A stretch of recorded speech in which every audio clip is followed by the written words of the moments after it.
Welcome to the podcast. This week, guys, we're going to talk about one of the most important things that you can do in your business to help you make sales easier, to make your customers happier, and to deliver like a really high quality product all the way across the board.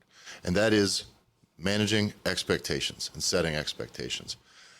There's a thing that I think everybody can relate to that I want to point out to you why managing expectations is important.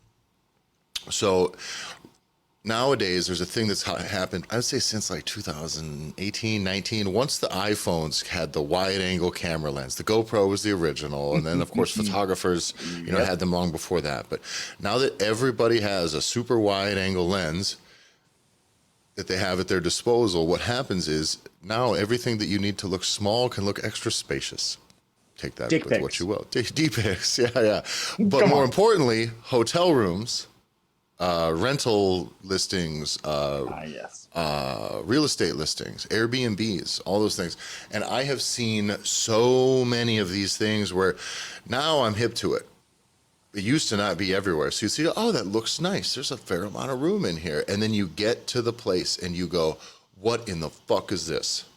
And it's tiny, it's cramped. And then you take a closer look at the picture and you realize the walls were like, wow, bowed out, and the floor had this big long arc, and you're like, oh shit, I got duped by camera tricks, man.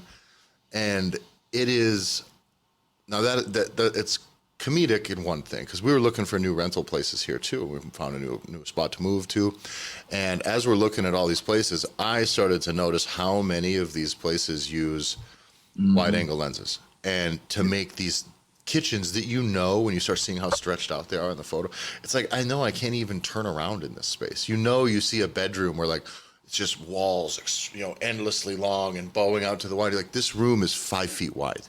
These are jail cells. And you could make a jail cell look livable and nice and spacious with the right camera angle. And the thing is though, like that is funny on its own. However, let's imagine you're a realtor. Right? If you're a realtor, you're having these professional photos made and you lean too heavily on the wide angle, right?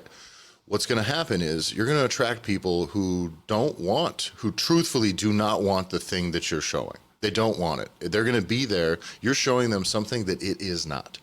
Meaning their expectations are, this room is roomy. This kitchen is spacious. This living room, I can not touch both sides of the wall at the same time. And that is... Now, the first thing that's going to happen when that person walks into that place with you as the realtor, who hopefully they trusted up to this point, is, oh, Jesus, what the hell? And it's a total waste of their damn time. And that's the thing. If you don't set expectations right, you are going to lose trust right away. Because imagine this. I mean, the realtor thing is same thing with Airbnbs and hotels, but as soon as you get in and it's not what you expected, it's over. You're done. They immediately go from what could be a 5-star experience, a 9 out of 10, a baseline 7 out of 10. But when your first thing is they fucking lied to me up front, or they misrepresented what this thing was, now done. You're pissed. And you would have absolutely picked something else. Matter of fact, it's not even about buying the house. It's the fact that you bothered to go look.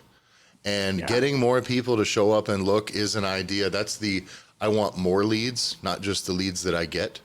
That's that same strategy, right? If you get 10 leads a week or 15 leads a month or whatever it is, you're getting new leads coming in. And you go, God, I would like this to be 50. Yeah, that would be great. Except if you just simply had to lie to 40 to 35 more people to get it from 15 to 50, they're going to come in and go, no, this isn't what I want. Done. And we see that a lot with the larger scale kind of, the soulless business practices that are out there in the fitness space. It's just, let's trick people and get them in. Let's do the bait and switch shit. Let's just tell them it is something it's not. And then we're going to say, well, it's kind of that, but it's not. And these people now no longer trust you, and you never get the opportunity to do business with them. And they're still going to go out there and trash you publicly to everyone who they talk to. Well, even if you do get to do business with them, you're immediately a letdown. Yeah. Opposed to being like, battle. Oh man, I'm pleasantly surprised. Like, this is awesome. Or this meets exactly what my expectations were. Because I have gone to apartments that are lesser cost per month because it was in our wheelhouse of what we could afford. They didn't do a good job taking the pictures. So we kind of already were expecting for things. And you walk in and you go, you know what? This actually isn't so bad. Yeah. God, those photos were bad. Yeah, your photographer, you're better off having a shitty photographer, and at least the people who walk into your space go, oh, all right, I think I can work with this. I might be able to work with this, you know? Right. That is, and of course, yes, you're going to limit the number of people that are going to be interested, and I'm not telling you to make your business look like shit, but I am telling you to make sure that you show it as what it is. And if you don't know what it is, if you don't know, it's like, that's why it's important to establish your identity, establish what you're trying to be, what your customer experience should look like, what it should feel like. What should it feel like compared to other things out there in the space that they deal with? And that is very important. If you're a dirty, grimy, like we're a slamming bars, cussing, Sure. Massonomics here, like the Massonomics gym we have here. Well, that place it's like private. It's a dungeon. Everything's awesome in it, but it's a bunch of big, scary motherfuckers and a handful of people who are just like training around some big, scary motherfuckers. But there's a lot of people who are not interested in this place and never would be. Holy shit! If Tanner tried to ramp that up and be like, no, I just want more people. Let's get some more people in here. It's for everyone. You're going to fuck everyone in town's be like, this is crazy. I hate this. You're going to don't waste people's time. And mismanaging expectations really is about not just disappointing people and getting started on the wrong foot. It's like they say, first impressions last. Really is. And the first impression lasts forever. You don't have a second chance to make that first impression. But if you try to just drag a bunch of people in here, everyone's gonna be like, what the hell? But your main thing is you're wasting their time. Because they could just go be looking for something that fits what they want. And that's why communicating thoroughly is super, super important. And so finding out, so we're going to go through some of these steps, right? So the few phases we're going to get into today, when and how to set your expectations and how to do it correctly, is setting it for your marketing, which is kind of before your potential client contacts you. How to set expectations after that first contact, either like before scheduling a sales meeting or before they come in and check out the gym. Then we're going to talk about setting expectations after the sale. So after you've closed them, before the service, and then from there on forward, what is this experience going to be like? How do we set the tone? So we're going to fold kind of a bunch of different concepts into those four different things, four different situations, and those are the bases you need to cover. We'll give this we should put this in the Gear Academy. Whatever, y'all do this one for free if you want. I don't care. Whatever. I haven't thought this through that hard. I should be selling this. But the fundamental thing that we talk about when we talk about expectations is, I learned this when I was young. It was the best piece of advice I was ever given. I say that a lot, but there's only like 4 pieces of advice that I've ever taken, and they're all the best. So, but one of them is the saying out there that says, trust is earned. That saying is total bullshit. It's not fucking true. It's just not the way it is. Trust is absolutely given. Trust is a leap of faith. Trust is always done by someone taking the step. Trust is a choice at first, right? It absolutely is. You have no reason to... You start dating someone, at some point you have no reason to trust that they're going to be faithful. You don't. You don't have enough time. Yes, if you had 20 years with them and you knew, okay, great. But there is a moment, the moment you choose to trust. You actually don't have enough information to make the right decision there. You're choosing to trust. Trust is not given. Distrust or mistrust is earned. Okay, that's the truth. So trust is not earned. Trust is given. I fucked that up. Fuck. It's okay. Botched it. We just won't clip that portion. We won't clip that part out. Yeah, God damn it. There's too many things that sound the same. But anyway, trust is not earned. Trust is given. Mistrust is earned. And that's very important to know.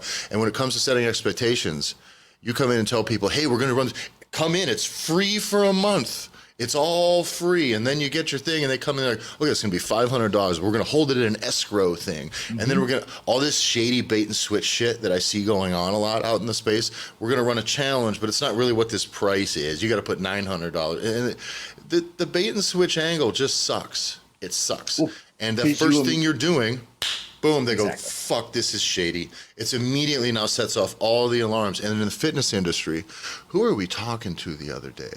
About that. It was like, in the fitness industry, the red flag, the bullshit alarm is the main thing you have to get over. Yeah, it was our ad guy. Our ads guy, yes, he's great. And that's the first thing he said. In the fitness industry, you could, if your system could make somebody lose 20 pounds in 3 months, 4 months, 5 months, whatever, right? If that's what you're saying, The fact is, even if you're saying it, people won't believe you. They just No, won't, because they're just immediately looking for, yeah, that sounds like something people would want to do. And you just, by the way, it's something you do. It is something people would want to do. But the fact that you're going that direct at it, it sounds shady. And so you got to fight that bullshit radar. And why is the bullshit radar so strong in the fitness industry? Because everybody has muffed their expectations. Everybody. Yeah. I mean, it's the industry as a whole has worked really, really hard for everyone to not trust a goddamn thing anyone says. Yeah. For years. Yeah. And think about, you think the fitness industry, because the immediate most adjacent industry to that is going to be nutrition and what you eat, and talk about a whole nother piece that you can utilize and weaponize to really change people's lives. Nutrition, it's the joke. God, Lewis Black made a joke 10 years ago, which is like, is milk good for you or is it bad for you? He did a whole bit all on that. It's like, nobody can fucking agree. Yep. And the reality is, on nutrition, no one can agree. Exactly. And that's where immediately it just is, the trust is fucking shot. So you have an uphill battle. Yeah. Already.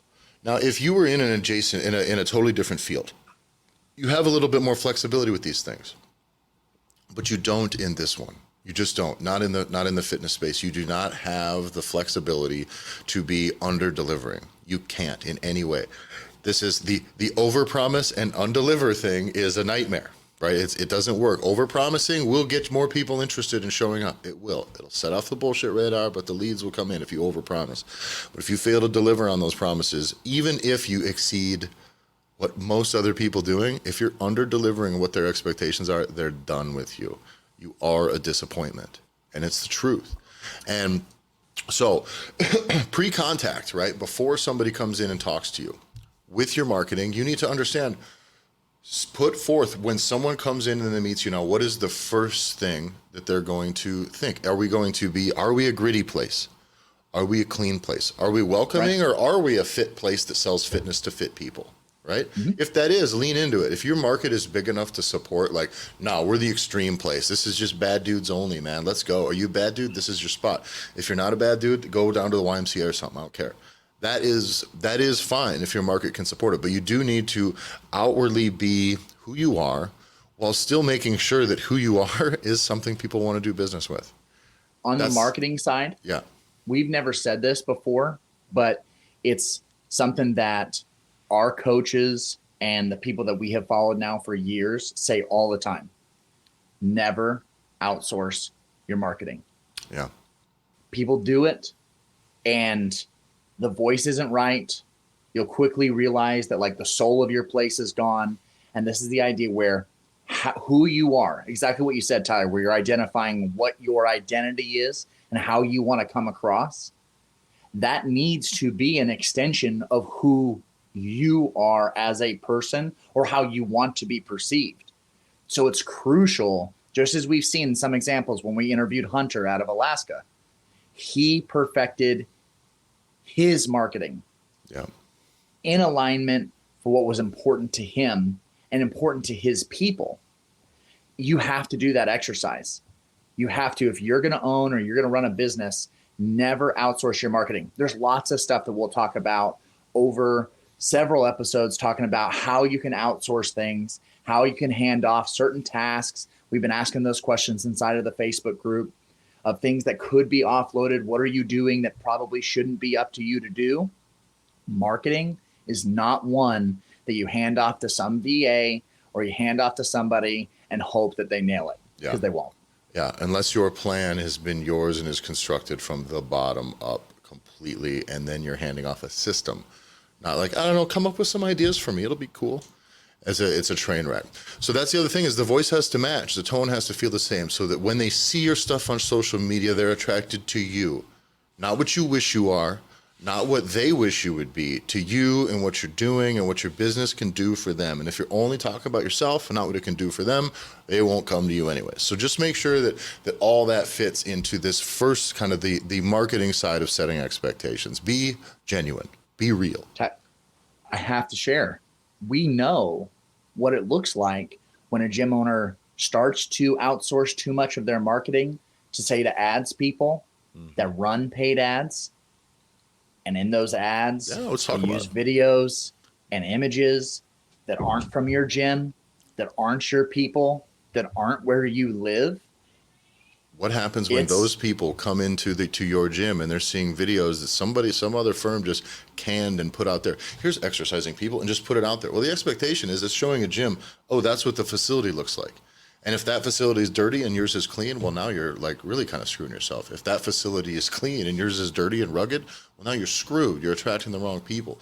And we saw that to the point where people who were already members of this gym were like, what the fuck is this? Like, they were turned off when they were stumbling across these ads. Other people were coming in off the street going, where they're looking in the building going, whoa, whoa, whoa. And now you're all red flags. So you need to really be careful. And again, this doesn't mean that you have to spend a fortune on it. It just means that it's got to come from you, yourself, your place, and it needs to make sense. So we're going to move on to the next phase. Someone sees your marketing, you've done a good job showing what you are. Like, it's great. You speak in your own voice, your copywriting tone connects to them and what you can do for them, and everything is aligned. Then they reach out and make contact. They say, hey, I'd like to maybe get started. Can we chat? And you get them to take a meeting, right?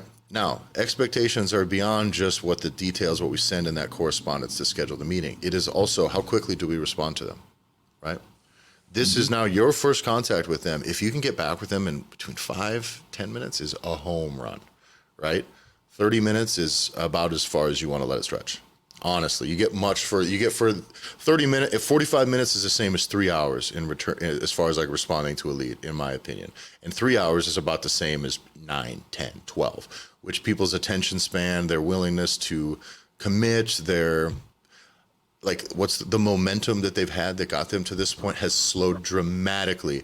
5 minutes in, they are ready to rock and roll. So now when we set these expectations for this first contact, if you're a professional spot, you want to be professional, and you contact them right away, 5 minutes. As soon as you get this thing, you contact them and off you go. Well, now what are they thinking? Oh, these guys are really professional. It's really slick. They care. I feel like somebody is going to be holding my hand and guiding me through this. Meaning you have immediately set the tone that they're not going to be feeling adrift. And now when you schedule that first meeting, you need to make sure that they know they're not coming in to talk about all their feelings for 2 to 4 hours. They need to know that they're not coming in for some sloppy bait and switch either. They need to know exactly what is going on. This was a piece we talk about in Good Copywriting with Doug the other day. And Doug, we had some stuff with him in the university, and we'll put a lot of his stuff with us in the Gear Academy as well for this copywriting stuff. Now, is once you get people kind of interested, you do need to say, okay, here's what these next steps are going to be. Just so you know, right? You walk into the place and you go, okay, yeah, so we're going to come in, we're going to talk about our different packages from personal training to nutrition, whatever. We'll make sure that aligns with what your goals, and we'll show you some options where you can decide, which path you want to go forward, so that they know they're going to hear different things. They know then that it's not about your schedule and your singular price or product. They know that you do more than one thing. They'll have an idea that you do many things. The wheels will start to get turning. They'll start to make these little connections in their brain beforehand, which is exactly what you want to do. So during that time, we've now set the expectations for that this is going to be a sales thing. I have learned this the hard way, right? We've had some salespeople come in where we do some stuff through a different facility, and some of it like, oh shit, these people are actually expecting this first thing to be more like a kind of a workout thing. Right. And it's like, oh, no. So now when I contact them, it starts with, how long is it going to be? Hey, I've got 25 minutes set aside where I can be in, we can talk about some options and stuff. And then I want to still maybe scratch that itch for them a little bit.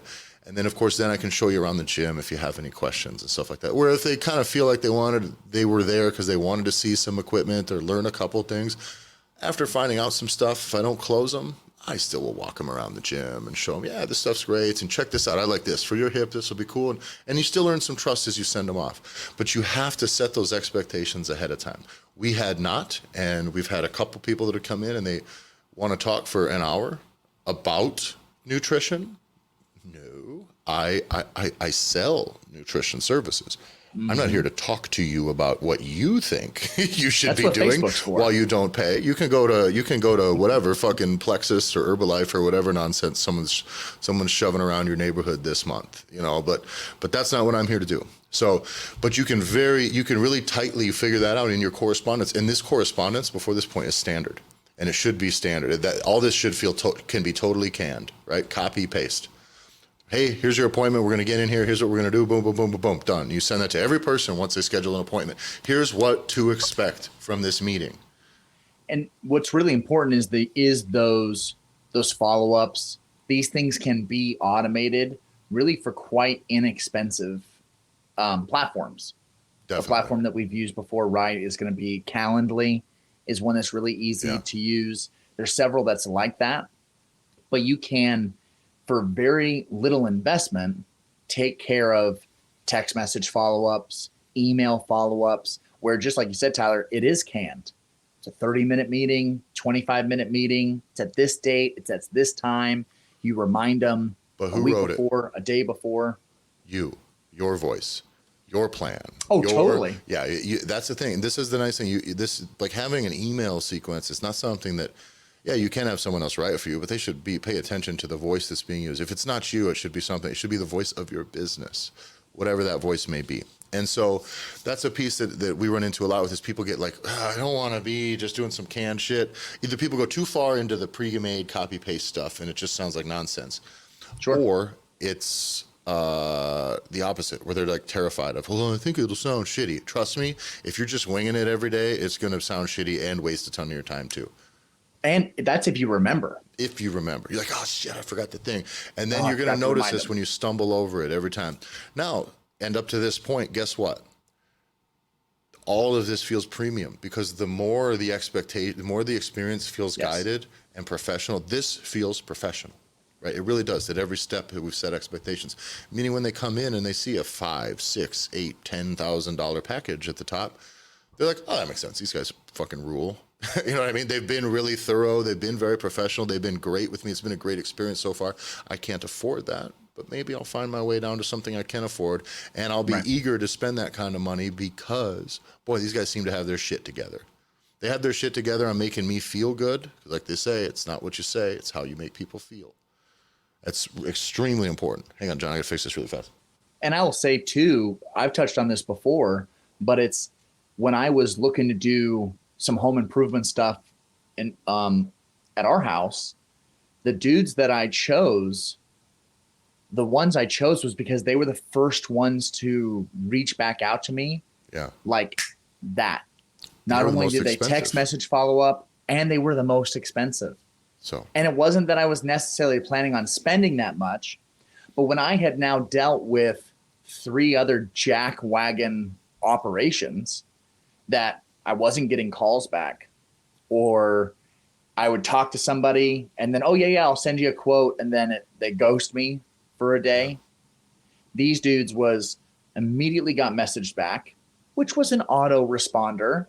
You know what I mean? There. Like it's obvious that it is, but then I got a call within an hour of one guy following up and then being like, yeah, we want to set an appointment. We would love to be able to come and see what we can do. Immediately I was like, all right, this is different. This feels different. Yeah. So never assume when you have a client that comes to you that they have not already had bad experiences with other gyms, with other coaches. Don't ever assume that this is the first time they've ever thought about fitnessing. Yeah. If they're 17, maybe. But the odds are they're coming to you. They're in their 30s. They've fucked up before. People have screwed them over before. They've owned a Globo gym membership before, and there's a reason why they're not going back there. Like there's a lot of assumptions that you can make, and the bar, frankly, is so low for you to be able to kick ass and immediately differentiate yourself from everyone else that's in your community if you just put in the effort to do it. Fucking try. Yep. That's all I got to say is try. Sitting around going, God, why aren't people coming into my fucking gym? Like, are you trying? Are you, when somebody asks, are you following up right away? Are you really being professional? Are you being courteous? Are you not being too thirsty at your desk? You're saying, yes, come in, be professional. Now, the reason you need to do all this, by the way, is it does increase your potential to close bigger ticket stuff. As well. If your shit's all sloppy and if the guy who ignored you and ghosted you for 2 days and then messaged you back and gave you a quote and it was the cheapest quote, would you have gone with him? No. By the way, he did. And by the way, and you did not go with him, right? Because this is important. All of this leads up to one of the things that I want to talk about before we get to the other side of the sale, is that price is only one piece of the value equation. Price is one piece, right? That's it. So there's a reason a really delicious, well-crafted meal from a professional can cost $500 when each of those ingredients all the ingredients combined might total fucking 80, 50. You know what I mean? But it's fucking good and you want it and you're interested. You're not going. That price is only one piece of the equation. Some people don't want cheap, and they definitely don't want cheap and a sloppy experience. And if you're a professional and your stuff feels slick, well, boy, it seems like if you're prepared for this, you're probably very well prepared to do the fucking job the way you say you're gonna. Because guess what? You called back when you said you're gonna. You messaged me and told me what this was gonna be like. And you know what it was when I got there? Exactly what you said it was gonna be like. Now they're comfortable and they're willing to take a leap with you.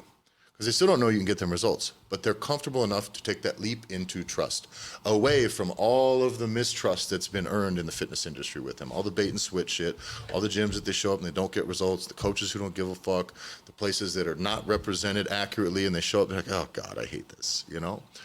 So you don't have to earn their trust. You don't. You just got to be better than the ones that have earned their mistrust. Super important. And that's, by the way, it's fucking easy. Just try these few steps. So the next one, after the sale, you got them. You got their money, guys. You win, right? Fuck it. That's not how it works, right? So now it's super important now because they are invested. But once people buy, buyer's remorse is real, first off. Now, you're not going to get a ton of people who are going to back out on the fitness thing, but they're going to start to question their decision. Fear will set in once they commit. All your momentum and professionalism has offset the fear of starting something new, as it should. You made them feel comfortable. You've kind of removed that fear barrier of starting something new, going into a gym with a bunch of fucking strangers and having to work hard and sweat and be coached and be pushed and this whole new journey of all this change. But you can't just let off the gas now, okay? Because all of this fear now is going to start to well up now because they're committed. They're here. They're on the other side of that. And the only thing that's with them now is the stuff they got to do and the fact that they're fucking terrified of it. And there's doubt. They don't know what the next steps are. So when you send them off after the sales meeting, after you close them, here's what I'm going to do. All right, I'm going to send you an email. You'll have an email in about 30 minutes. I'll shoot it your way. It'll tell you everything you need to do from how you check into class. I'll have you sign the waiver stuff. It'll walk you through what to do on your first day, what to wear, when to be there, what it's going to be like, what it's going to be, what it's not going to be. Lay out their first thing and also maybe give them another contact point after that. It's like, hey, let's, just some feel good stuff. Give them a little value. Hey, we're going to come in. Make sure you drink some water, guys. It's going to be tough, but drink a little water. Here's some stretching stuff for you to do after your first day. Like get a little bit, just do whatever you can do to make them feel like you give a shit. First off, and just let them know that this isn't some big void that they're having to wander into. Because if you've ever put yourself in the shoes of your client, a new client, that's what it's like. They sound like, okay, well, the only thing they know is the time after they've bought. They're like, all right, well, here's what we're gonna do. I'm just gonna go in there and, like in my case, when I first started, I was like, I guess I'm just gonna go be fat in front of all these fit people at 6 a.m. And hope nobody's going to be a dick. Yeah, just hope. And so cover what are all the things that they're worried about. Cover them, all of them. Come on in, take a look around. Make sure everyone here is super friendly, so feel free to introduce yourself. I'm sure plenty of our members will come and introduce themselves to you. If you have any questions, you want shirts, apparel, drinks, that's all here.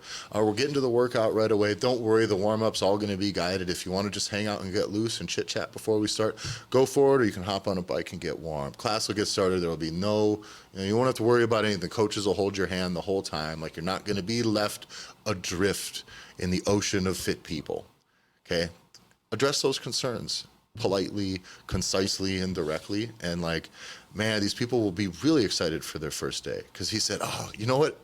The thing that I thought it was going to be, it's not going to be that. Thank God. And that, again, that is the perfect way to set that expectation. Diffusing the confusion. That's all you need to do. Diffuse confusion at this point. The one thing that I think needs to be said is the price should cause them to be worried. Yeah.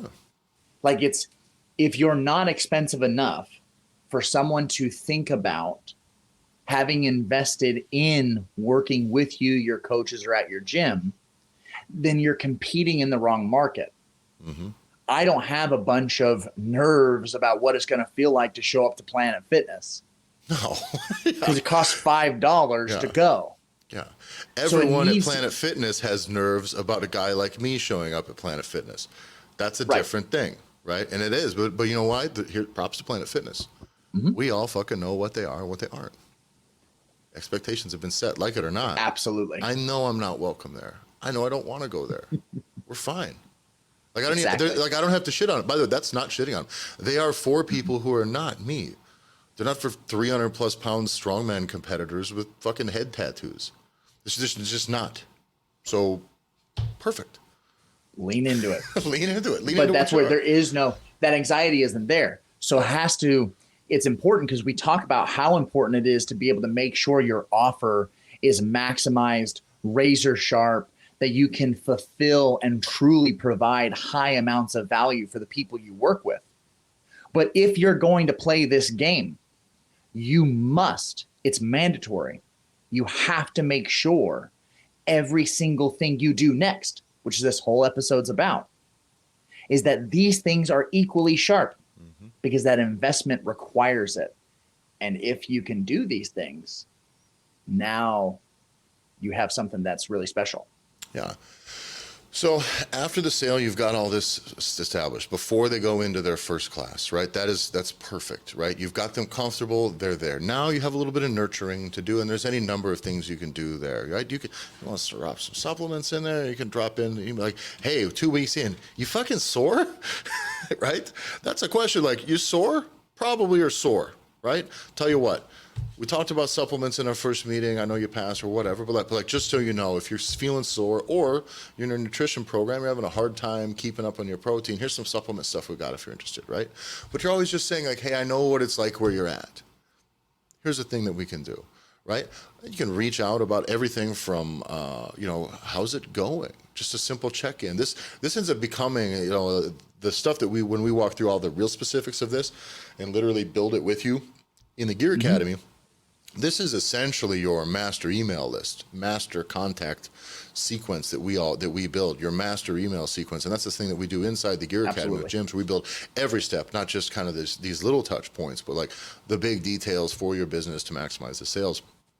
But going forward from here now, you need to make sure that now they understand that everything, once they've gone into their first class, their first training session now, that they are still knowing that they're going to be contacted about other things, other services, other things that they can do. What if a person came in and doesn't choose any other programs? Well, great. Shoot them a message and say, hey, we're going to contact you after this first few months. We'll check in with you to see how you're getting with your goals. And then, we'll run by you some of our other services if you're interested in trying something new at that point. Always let them know that there's something fresh that they can do, because guess what? Most of your people out there, most people that we talk to, most gym owners, do more stuff than people buy, first off. They offer so many services. They're terrified to ask. And if they ask, they only ask in one email a fucking year if they're lucky, or one email ever, and then they never ask again. But people need to know, like, the expectation now is for you, you expect them to be interested in some of this shit at some point. You say like, hey, as time goes on, you may want to move into our powerlifting club, or if you want to get into some of our weekend running stuff, and we have these other things. So people very often enjoy our group classes and then get enthusiastic about something else. We want to make sure that we can deliver that for you. Boom. And now they're knowing, oh, there's other shit here. And you know what? He's kind of expecting me to be interested in that stuff. We'll see how that goes. And they're expecting now that they're going to see something new in front of them. And also they see that other people actually do it. So they feel like other people are buying this stuff because it exists. It's putting money in the bank from the very beginning, right? My son is starting to do where he has to fundraise, right? And raise sponsorship dollars for his sports teams, which means he has to go ask people for money. So it's a sales transaction. And one of the things that I'm talking to him about now is all the kids on his team are fucking striking out and getting nothing. They get nothing in return. The coach has contacted everybody and their sister, and nobody calls them back. And my son goes 2 for 2 on his very first 2 asks and was hoping to get $25 and gets 250. Yeah. Why? We went, we ate at the establishment. We had shown our face. He makes the ask. We have a form that's broken down with options that's customized for the group, right? Yeah. Those things, investing, us sitting and eating. My son's like, well, why don't we just drop the stuff off? Why don't we just drop the things off and we can hit a bunch of people all at once? I'm like, this is what makes it different and why you are getting the calls back. Yeah. Is that those little messages, the idea that before someone has even said yes to you, they've come to your business, they think they want to do business with you. From the very beginning, you are putting money in that bank, in that person, because you are showing that you care before you are financially supposed to. Yeah. They haven't given you any money.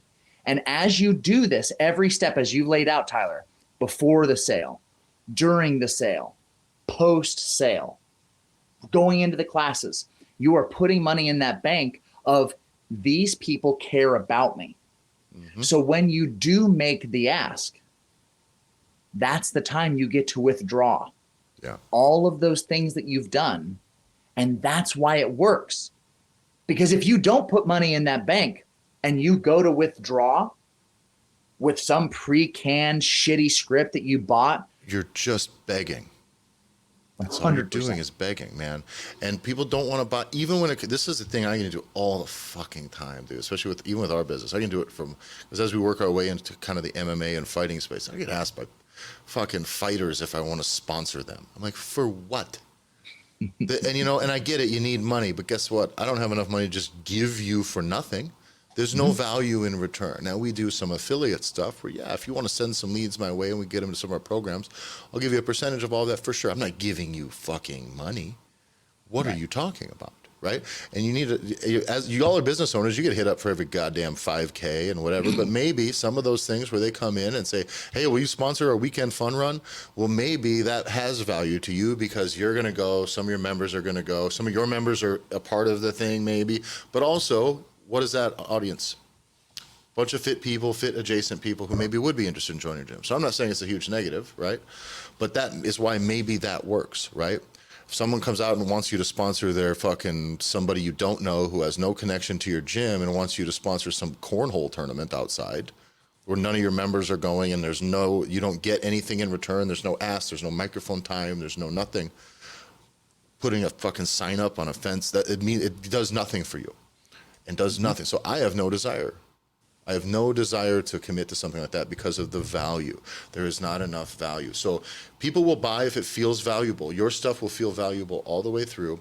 You'll care, you'll invest. Now, the other thing that you did with you and Big Mike going into these places, it's a good lesson for him to learn, but it is, you went in and you've added value. You've experienced the thing that they do. You've paid for it.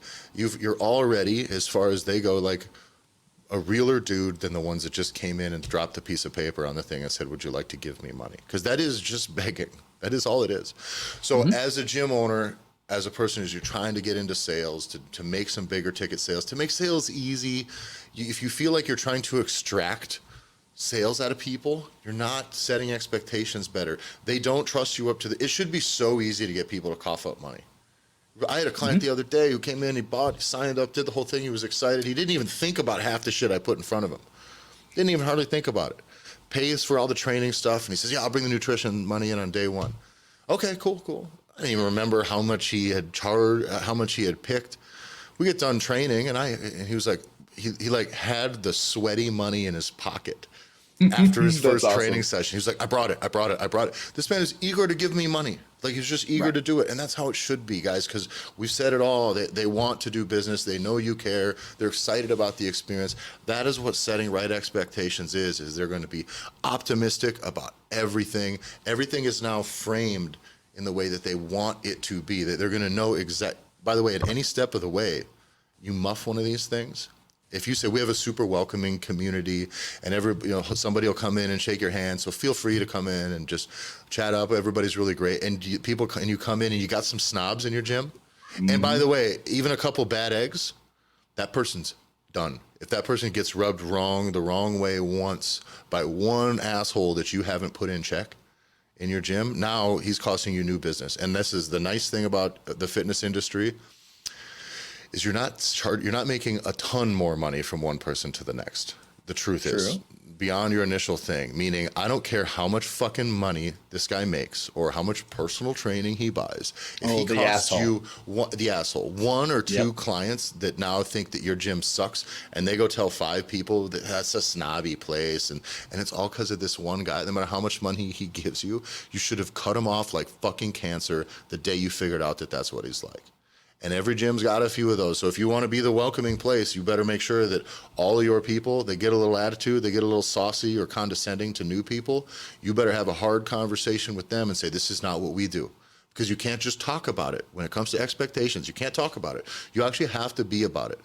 Because as soon as you disappoint on those expectations, you're now a fucking liar.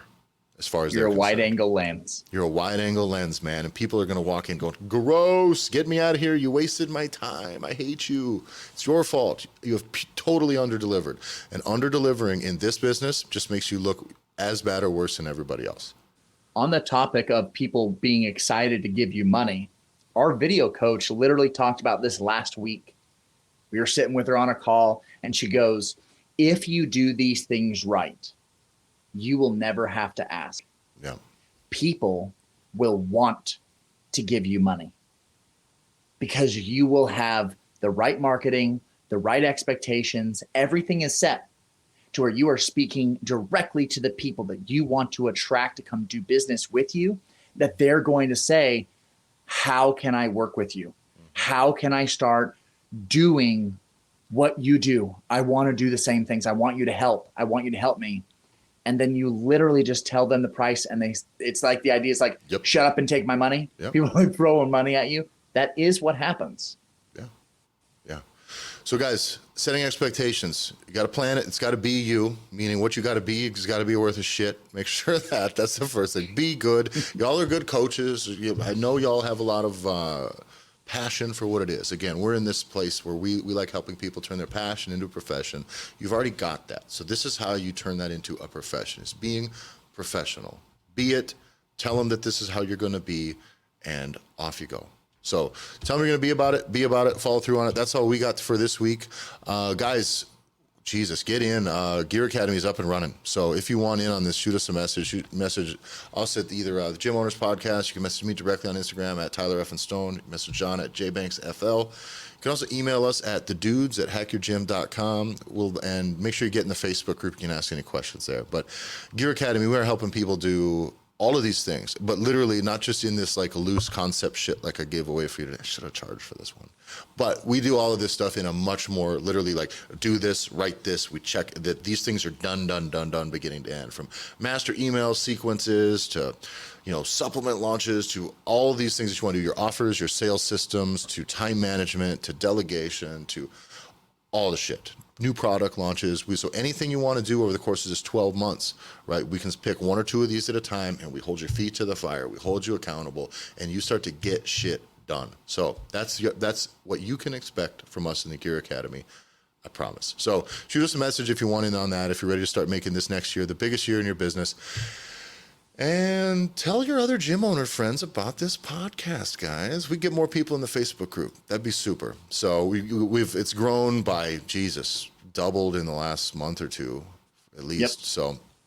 So things are going really, really well. But we'd like to get more of you like-minded gym owners in there, guys. If you want to do soulless business, feel free to move on. If you're ready to make your business like about you and get big results, and you can really, I think, earn the money that your service deserves, start working with us directly, because that's what we're here to do. So thanks a lot, everybody. Follow me on Instagram on Tyler F. and Stone. John? At JBanksFL. All right. See you guys next week. See you next week.